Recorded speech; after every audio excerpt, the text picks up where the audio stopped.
নমস্কার বন্ধুরা, এক্সপ্লোরার সৈকত অফিসিয়াল চ্যানেলে সকলকে স্বাগতম। বন্ধুরা, আমাদের হিন্দু ধর্মে প্রতিটি দিন ও মাস গুরুত্বপূর্ণ হলেও শ্রাবণ মাসকে অত্যন্ত পবিত্র ও বিশেষ হিসাবে মনে করা হয়।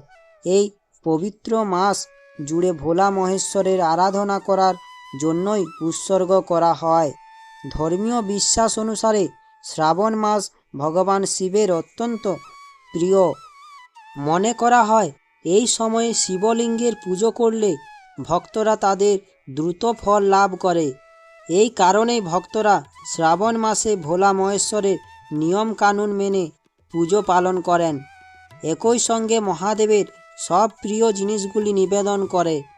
এই সময় শিবের প্রিয় ফুল নিবেদন করলে ভক্তরা তাদের সমস্ত সমস্যা থেকে মুক্তি পান, শিবের কৃপায় ও আশীর্বাদ প্রাপ্ত হন, পাশাপাশি সুখ ও সমৃদ্ধিও ফিরে পান। বন্ধুরা, আমরা সকলেই জানি যে মহাদেব একটি বেলপাতায় সন্তুষ্ট।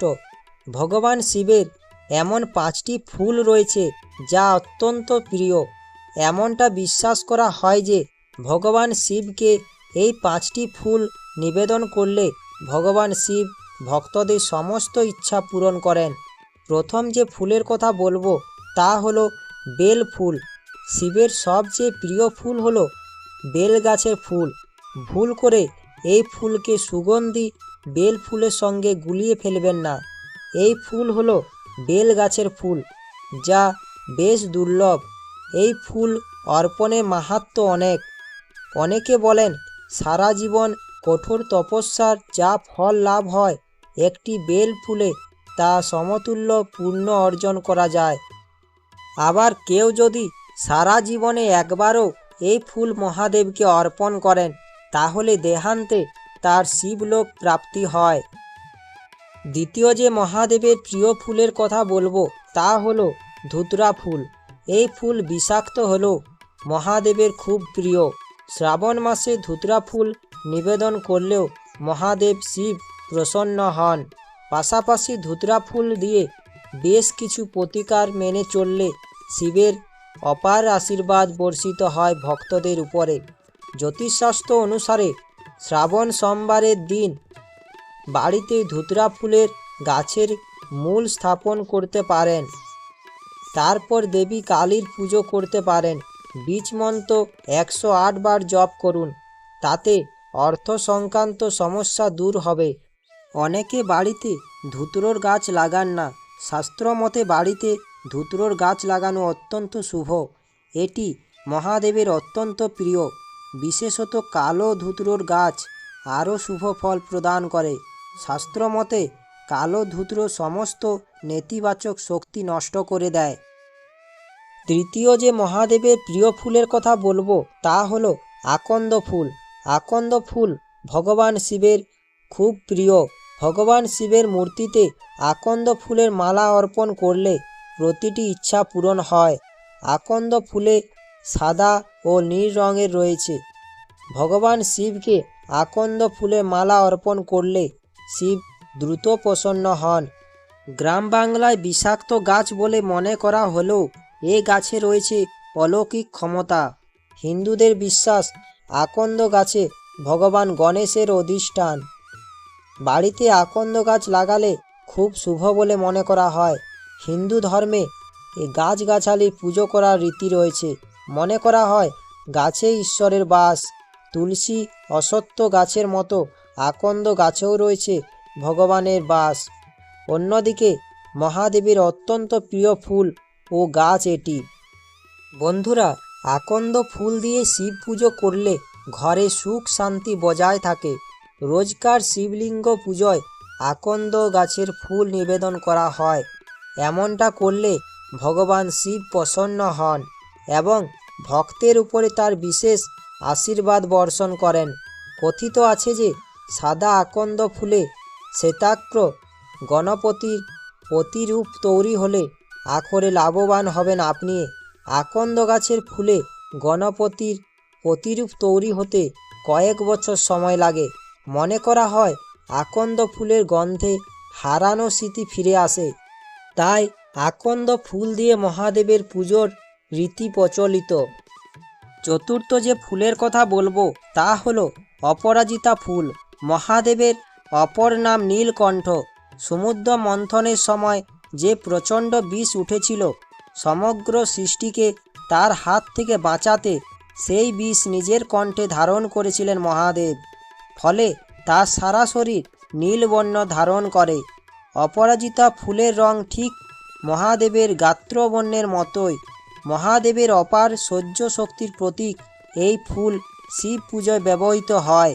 বিশ্বাস করা হয় যে বাড়িতে অপরাজিতা গাছ লাগানো শ্রীহরি ও ভগবান শিবের কৃপা বজায় থাকে।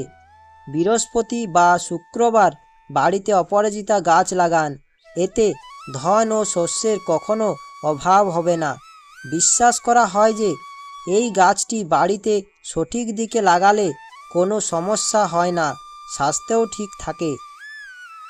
পঞ্চম যে ফুলের কথা বলবো তা হলো নীলপদ্ম। নীলপদ্ম ফুল ভগবান শিবের কাছে সবচেয়ে প্রিয়। 1000 কানের ফুল হিসাবে নিবেদন করলে যে পুণ্য পাওয়া যায় তা নীলকমলের একটি ফুল নিবেদনের মতোই মনে করা হয়। নীলপদ্ম ফুল মনকে শানিত করে এবং মস্তিষ্কের বিকাশ ঘটায়। শ্রাবণ মাসে নীলপদ্মে মহাদেবকে অর্পণ করলে মহাদেব সন্তুষ্ট হন। ষষ্ঠ যে ফুলের কথা বলবো তা হলো কল্কে ফুল। কল্কে ফুলে গাঢ় হলুদ রং ত্যাগের প্রতীক। দেবাদিদেব মহাদেব নিজেও ত্যাগ ও তিতিক্ষার প্রতীক, তাই কল্কে ফুল দিয়ে শিব পুজো করা হয়ে থাকে। দেবাদিদেব মহাদেবের প্রিয় এই ফুলের গাছ বাড়িতে যেখানে সেখানে লাগালে যে সৌভাগ্য ফিরবে এমন কিন্তু নয়, বাড়ির নির্দিষ্ট দিকে এই গাছ লাগানো শুভ। এছাড়াও বলা হচ্ছে যে বাড়িতে যদি কল্কে ফুলের গাছ থাকে তাহলে বাড়ি ভর্তি সব সময় মানুষের বসবাস ও আনাগোনা লেগে থাকবে। বাড়ি থেকে মনোমালিন্য, ক্ষোভ, রাগ দূর করতে এই কল্কে ফুলের গাছ খুবই শুভ। বন্ধুরা, দেবাদিদেব মহাদেবের অত্যন্ত প্রিয় ফুল কল্কে। প্রত্যেক সোমবার এই ফুল মহাদেবের চরণে অর্পণ করলে তিনি অত্যন্ত প্রীত হন। শিবশঙ্করের আশীর্বাদে সমস্ত মনোবাঞ্ছা পূর্ণ হয়। তাই এই গাছ বাড়িতে রাখলে বিভিন্ন বাস্তুদোষ দূর হয়, মঙ্গল দোষ দূর হয়। কল্কে ফুল দেবী লক্ষ্মীর ভীষণ প্রিয়, তাই দেবী লক্ষ্মীকে কল্কে ফুল প্রত্যেক বৃহস্পতিবার নিবেদন করা উচিত। এতে ঘরে ধন সম্পদ বৃদ্ধি পায়, সুখ শান্তি আসে। কল্কে ফুলের গাছ বাড়ির পশ্চিম দিকে বা দক্ষিণ পশ্চিম কোণে লাগালে আর্থিক সমস্যা দূর হয়। বন্ধুরা, কথায় আছে যে মহাদেব একটি বেল পাতাতেই তুষ্ট। শিবের পুজোয় তাই বেশি উপকরণ ও আয়োজনের প্রয়োজন হয় না। দামি গোলাপ বা পদ্মও নিবেদন করতে হয় না তাকে। খুব সাধারণ কিছু ফুল দিয়ে পুজো করা হয় দেবাদিদেবের। মহাদেবের আরেকটি প্রিয় ফুল হলো তিসি। এই ফুল দিয়ে আরাধনা করলে তার আশীর্বাদ লাভ করতে পারবেন। এবং মহাদেবের আরেকটি প্রিয় ফুল হলো স্বামী। স্বামী গাছ যেমন শনির প্রিয় তেমনই মহাদেবেরও প্রিয়। স্বামী গাছের ফুল দিয়ে পুজো করলে অত্যন্ত তুষ্ট হন মহাদেব। ভোলানাথের আশীর্বাদ পেতে তাকে স্বামী ফুল নিবেদন করতে ভুলবেন না। বন্ধুরা, এবার বলবো মহাদেবের কী রং প্রিয়। ভগবান শিব সবুজ রং খুব পছন্দ করেন। আপনি যদি এই দিনে সবুজ পোশাক পরেন তবে এটি আপনার জন্য খুব শুভ বলে মনে করা হয়। এছাড়া মহাদেবের পুজোয় লাল, হলুদ, গোলাপি, কমলা বা সাদা রঙের পোশাকও পরতে পারেন। পুজো করার সময় ভগবান শিবের সামনে কালো রঙের পোশাক পরা উচিত নয়। এছাড়া এই দিনে নীল রঙের পোশাক পরাও নিষিদ্ধ। এই রঙের জামাকাপড় নেতিবাচক শক্তি আকর্ষণ করে, যা আপনার পুজোতে বাধাগ্রস্ত করতে পারে। বন্ধুরা, এবার বলবো মহাদেবের পুজোয় কি করা উচিত নয়। হলুদ বেশিরভাগ আচার অনুষ্ঠানে অন্তর্ভুক্ত, কিন্তু হলুদ এমনই একটি উপাদান যা কখনো শিবের পুজোয় প্রয়োগ করা উচিত নয়। হলুদ প্রসাধন সামগ্রীর জন্য ব্যবহার করা হয় এবং যেহেতু মহাদেব বৈরাগী এবং পার্থিব ও সাংসারিক আনন্দ ত্যাগ করেছেন, তাই হলুদ তার উপাসনায় অন্তর্ভুক্ত নয়। শিবের গায়ে হলুদ লাগালে চন্দ্রমা দুর্বল হতে শুরু করে। মহাদেবের আরাধনায় শঙ্খ বাজানো উচিত নয় এবং শঙ্খ দিয়ে তাকে জল দেওয়া উচিত নয়। পৌরাণিক কথা অনুসারে ভগবান শিব অসুর শঙ্খচূড়কে হত্যা করেছিলেন। সেই থেকে শঙ্খকে একই অসুরের প্রতীক হিসাবে বিবেচনা করা হয়।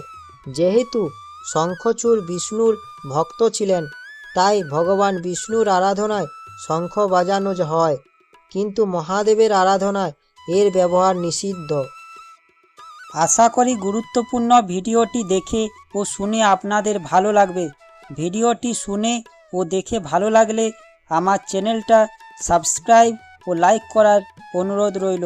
ভিডিওটি সকলের কাছে পৌঁছেও দেওয়ার চেষ্টা করবেন, যাতে তারা ঈশ্বরের আশীর্বাদ লাভ করেন। ধন্যবাদ।